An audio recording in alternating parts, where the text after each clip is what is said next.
Kim, you talked about a little bit post-game about the first half on Sunday. Were you able to kind of talk with the team after the game a little bit about kind of why they had that start? And obviously, Cooper on the bench didn't help, but just were you able to kind of talk about the start and what led to it? Yeah, we had a nice long chat at halftime and a nice long chat after the game about it.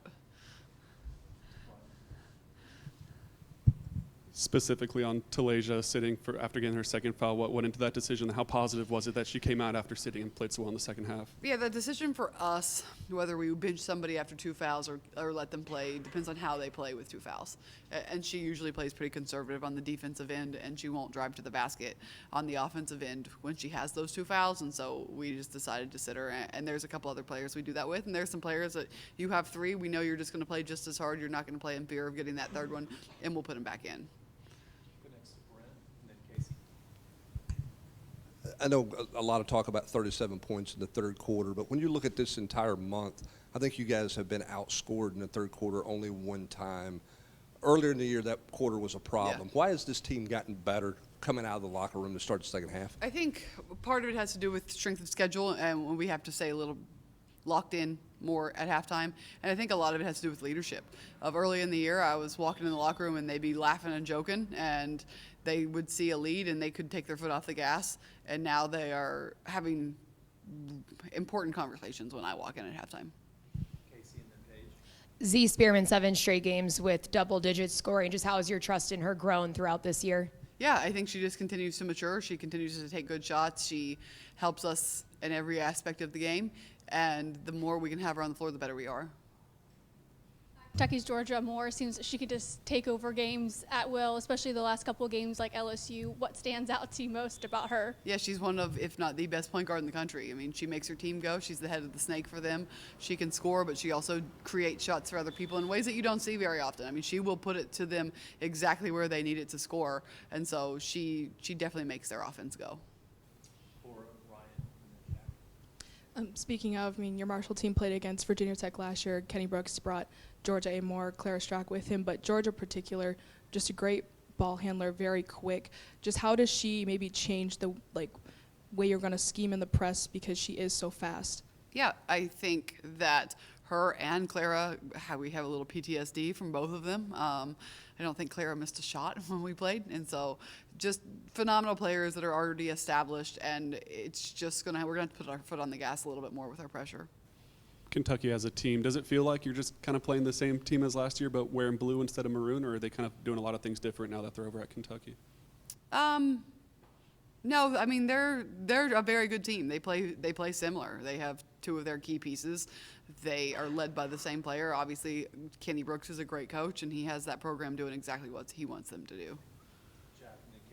When you have Strack and Key and Hassett all able to do good things, rebounding, how do you sort of scheme around that when they have 3 different players who can bring it on the boards? Yeah, I think the size is definitely going to be an issue for us. And so that is something we're going to talk about. And we've talked about it at length over and over and over, as rebounding is going to be important. But I think their first quarter against LSU, they were incredibly dominant on the glass. And that's something that we can't let happen to us. When Talasia was on the bench in that first half, just what did you like about her attitude and kind of being able to potentially talk to other players, anything that she was doing that you liked? Yeah, she was really frustrated, and I understand that. The first half was frustrating for everyone, and I think you have to mature a little bit when you're on the floor or not on the floor. If you're frustrated, whether it's you're in foul trouble or your shot's not going in, whatever your frustration is, find something else. Stop worrying about it and find something else. And so I looked at her, and she looked frustrated. I said, find a way to help. You're over here for the rest of the half. Find a way to help. And she did that. I mean, I saw her having conversations with Kanaya when Kanaya was coming off the floor, which is big for our freshmen. I'm sure she was doing it with other players. And then when she went back in, we looked a lot better. This is your guys' last road game for the postseason. It's also your last ranked game of the regular season. I know you talked about going to Florida, how big of a game it was because you wanted to see them play well on the road. Just what do you want to see out of Thursday's road game, especially with it being such a big matchup? Yeah, I think Thursday is a big game for us because it's going to be a championship type game. There's not necessarily a lot on the line. I haven't really looked at our SEC seeding in depth because I think you can't. But the game matters. It matters for us. It matters for them. I think that it's a sold-out game. We're a team that's been talking about maturing and coming together, playing as a team, being resilient, and our resilience is going to be tested on Thursday. How rewarding is it to be playing at the last week of the season with things on the line? I know you said you hadn't looked at seeding, but NCAA tournament seeding, championship type game, as you just called it. How rewarding is that in year one to be right here? Yeah, it's great. It's when you look at big picture, SEC seeding, this game is very important, and so those are really good problems to have. This time of the year, people talk about peaking at the right time. Not that your team's hit its ceiling, but do you feel like they're playing their best basketball this season so far?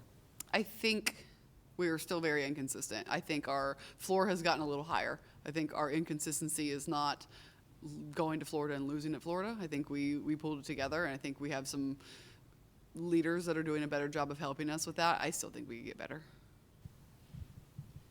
A little bit off topic here, but I talked to Karen Weekly ahead of the softball season starting, and she was very complimentary of you, very impressed by you. Just how nice has it been to have a coach like her who's been here for so long? She understands kind of the weight that you carry a little more than others, just to have her in your corner and maybe be able to go to her if you need advice. Yeah, I mean, she's been great. She always reaches out and checks on me. The coaches here are phenomenal. The support that they give, they're great people. They will check in on you. We support each other, and that's something that you don't see very many places. To hear players like C, publicly talk about how much, you've meant to them, she describes not feeling like she's in a box here. What impact does that have on you as a coach when you hear kind of that praise from your players? Yeah, that's something that I like to do as a coach. I really like to make players better. And so when they realize that and they appreciate that, that means a lot to me, but it also just means a lot to me if they don't realize it or appreciate it. And you can see them get better with their stats. And then that's something that we want to be known for here is player development. Everyone at this level wants to go to the next level. And even when I was a Division II coach, I wanted to bring players in and make sure that they left better than when they came in. And so that is really still one of my core values as a coach, is to make sure that you finish better on a stat sheet, better as a person, all of that. And when they recognize that while that's happening, it just makes it easier for me. You constantly talk about getting better. When you look back at this regular season, just what's something that's really improved that you're proud of that this team has been able to do, and why? I think right now, and it could change, but right now we're getting something from everyone. And our last couple games, our offense has been more efficient by the end of the game because we're getting something out of everyone, and people are kind of coming into their roles a little bit better. And I think our team is hard to stop when everyone is showing up on that stat sheet. You mentioned rebounding and the challenge that will be Thursday night. I think since the Missouri game, you're averaging like 42 or 44 points in the paint. How important are paint points in this matchup, and how much more efficient are you offensively when you are getting paint points? Yeah, I think our games that we have lost or just struggled, we have been missing shots at the rim. And I don't necessarily know that they've all been bad shots. I mean, I think back to Memphis, we had layups that we were missing. At Missouri, we had layups that we were missing. And so you look at that, and just being able to hit the shots that you get really helps us, and it just helps us all the way around. And that kind of comes back to maturity of when we hit shots, we're pressing. When we're pressing, we're getting stops, and we're getting stops, then we're running, and it's all kind of connected. I know you already touched on Kentucky's size a little bit, but I don't think there's another team in the country that can start as much size as they have. How do you feel your team's post defense has improved throughout the SEC schedule, and how confident are you that going to this matchup? Yeah, it will be tested again. It's got to be tested in a manner where we don't foul. We got to be strong and physical on the inside. We got to do our work early without fouling. I do think our defense has gotten better from the days we were playing Middle Tennessee and Liberty early when their post players were getting whatever they wanted. There's always room for improvement. I know we've talked a little bit about turnovers. Now that you've kind of had a couple of games, maybe you go back and look at it, do you think sometimes it's like ball security and they just aren't caring about the ball, so they get those types of turnovers? Or where do you think you could limit the bulk of the turnovers? Yeah, I think our turnovers just hurt us because they just come at such bad times. And there's never a good time to have a turnover. But, I mean, late in the game in Florida, we had 3 bam, bam, bam right in a row while they were scoring on the back end, and we're going empty possession, giving an offensive rebound, empty possession, giving an offensive rebound.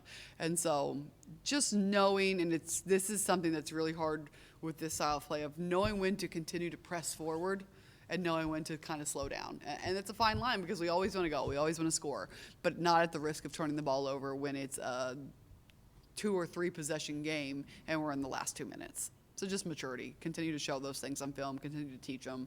Continue to know our own personnel within the team of, hey, you can throw it to this person, they're going to catch it, this person's not. All of those things. Thank you, Coach. Thank you, guys.